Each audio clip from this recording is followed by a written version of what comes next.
A minha esposa, por exemplo, ela tem uma facilidade artística muito grande, principalmente para a área da pintura, e ela consegue transmitir para o papel, para a tela, expressões que às vezes eu nem percebi. Então ela tem uma facilidade para isso. Algumas pessoas, elas têm um talento que facilita com que elas façam determinadas coisas. Esse é um ponto. Mas há um outro grupo de pessoas que também tem talento, mas não tem a mesma facilidade.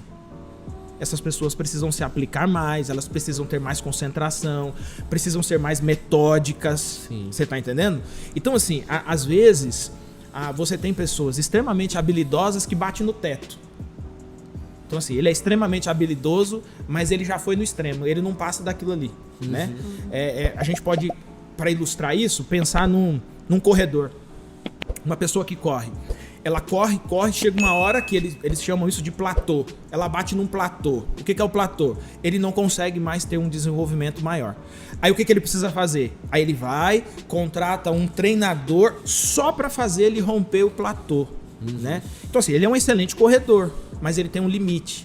Então, nós temos muito disso, né? Você tem excelentes artistas cristãos, só fazendo um parênteses aqui, né? Aquela ideia de Deus não quer artista, Deus quer adorador. Sim. Não, Deus quer artista que adore. Artistas que adore, sim. Entendeu? Porque se você observar lá em Romanos, ele não fala que quer adoração, ele fala que procura adorador, né? Sim. Ele não fala que procura adoração, ele diz, eu procuro adoradores. Então, e isso é uma expressão do ser. Então, quando a gente olha para esse cenário, para esse panorama todo, eu acho que fica muito claro, assim, muito claro que existem habilidades que nós precisamos aprofundar. Não tem como você chegar no mundo como o perfeito, né? Existe um aprofundamento que precisa ser feito. E do meu ponto de vista, e aí eu falo assim, do ponto de vista teológico, isso está totalmente relacionado com a revelação da Escritura. Né? Porque a revelação da Escritura não é uma revelação pobre, não é uma revelação anti-intelectualista, pelo contrário. Ela é rica. Ela é rica. Ela é preservada por séculos, mas ela possui uma profundidade incrível.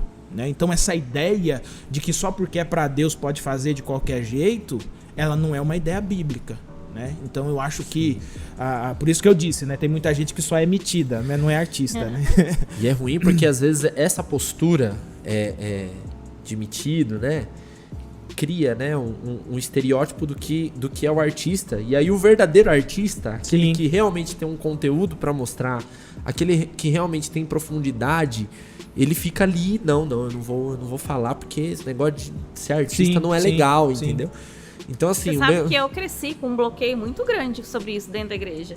Eu morria de medo das pessoas acharem que eu tava me aparecendo, não que eu fazia alguma coisa, mas eu tinha medo de as pessoas me julgarem, assim, de eu na frente cantar e fazer alguma coisa. E eu cresci com esse bloqueio gigante, assim. Hoje a gente tem uma visão diferente, né? Mas isso me acompanhou muito tempo na minha vida. E sabe o que é engraçado em tudo isso? É que aqui no Brasil a gente não vê isso acontecendo, mas em outros lugares do mundo a gente vê, por exemplo, numa celebração, num culto, um músico fazendo um solo, por exemplo. Então, teve uma época até que viralizou as velhinhas tocando saxofone. Eu lembro. Eu vi umas 5 velhinhas, cara, tocando muito bem saxofone. E aí você repara que são momentos em cultos. Pode ser um prelúdio, enfim, pode ser dentro da celebração algo intencional, mas a gente criou tanta restrição a essa visibilidade do artista que a gente não vê mais isso. Mas quer saber uma coisa? Esse bloqueio tem... Esse bloqueio, essa ideia do bloqueio, ele tem origem. Se a gente olhar, por exemplo, na história mesmo do desenvolvimento da arte no mundo, se você pegar, por exemplo, o período medieval, domínio da igreja. A igreja, o chamado período das trevas. A igreja vai dominar, e ela domina de tal forma, assim, a ponto de não... Ela determina o que pode ser feito ou não. Música, pintura, escultura, enfim, todas as expressões artísticas estão sob o domínio da igreja. Você vê até no canto gregoriano, né? Que tem alguns intervalos. Às vezes os compositores Sim. faziam as músicas e aí tinha um intervalo do trítono, né? Sim. De 3 tons. Que os trítonos que E entrou pra história, que né? criava a tensão do acorde, Sim, né? sim. Então eles Recebeu desenhavam um nome bem interessante, inclusive, né? que nada mais é do que um intervalo de 3 tons. E eles desenhavam um garfinho na parte... Não, isso aqui não. É demoníaco. Isso aqui Inclusive, era chamado como ele entrou pra história como uma expressão demoníaca mesmo, né? porque de tensão, De que é tensão. um acorde dominante. Só que é interessante porque, assim, ó, por exemplo, você falou do canto gregoriano, né? Eles não permitiam, por exemplo, usar dissonantes.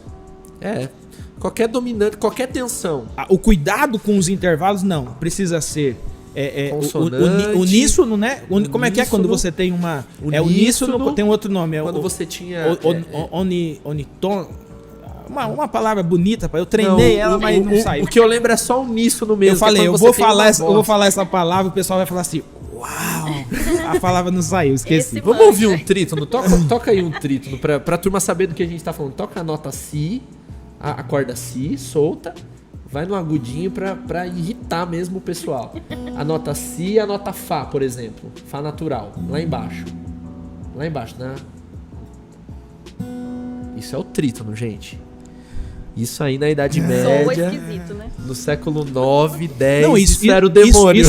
Isso, inclusive, nesse período medieval, isso dava fogueira. Dava fogueira.